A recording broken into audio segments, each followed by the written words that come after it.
Uma frente parlamentar é um fórum de discussões na Câmara. Não é uma comissão. Existe a comissão do esporte, que eu faço parte também. É um instrumento que é usado pelos parlamentares quando eles querem se aprofundar em determinado campo, né, e trazer especialistas para discutir entre os parlamentares. Então, eu entendo que essa coisa da modernização do futebol brasileiro é uma necessidade que nós temos, né? Por quê? Aí vamos voltar ao meu discurso de posse lá do Flamengo, né, quando eu falei que o Flamengo tinha 40 milhões de torcedores que tinham que ser respeitados, porque boa parte deles não tinha maior contato com a realidade, a não ser o seu time de futebol. Então o Flamengo tinha que dar exemplo para esses torcedores, porque esse exemplo que você dá para os torcedores, isso vai ter uma influência, vai ter um rebatimento muito positivo na forma como eles enxergam a realidade, a vida. Qualquer, vamos dizer, área de atividade, pública ou privada, você tem que ter transparência, você tem que ter autoridade, você tem que ter vergonha na cara,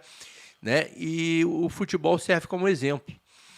E eu entendo que agora, em vez de falar para 40 milhões de rubro-negros, eu estou falando para 200 milhões de brasileiros, né? E nesses 200 milhões de brasileiros, tem muita gente que gostaria de ver o futebol brasileiro com uma governança moderna, com uma governança que privilegiasse questões como responsabilidade social, como responsabilidade ambiental, né? E gostaria de discutir mais o que está por trás da formação de ligas, o que está por trás da transformação no modelo societário dos clubes em SAFs.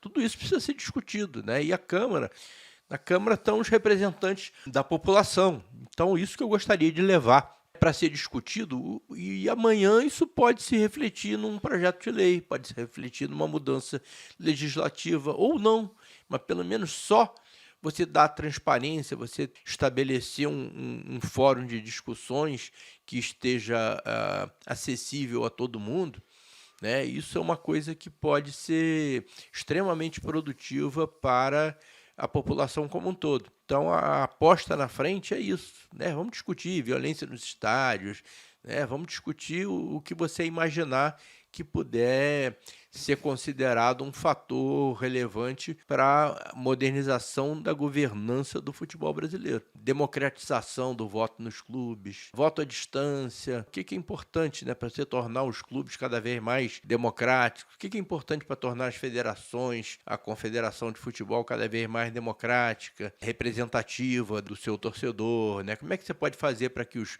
clubes tenham mais voz? Como você pode fazer para que os atletas tenham mais voz, as pessoas que trabalham no futebol tenham mais voz na governança do futebol? Você pode ter certeza que não vai faltar assunto para a gente discutir.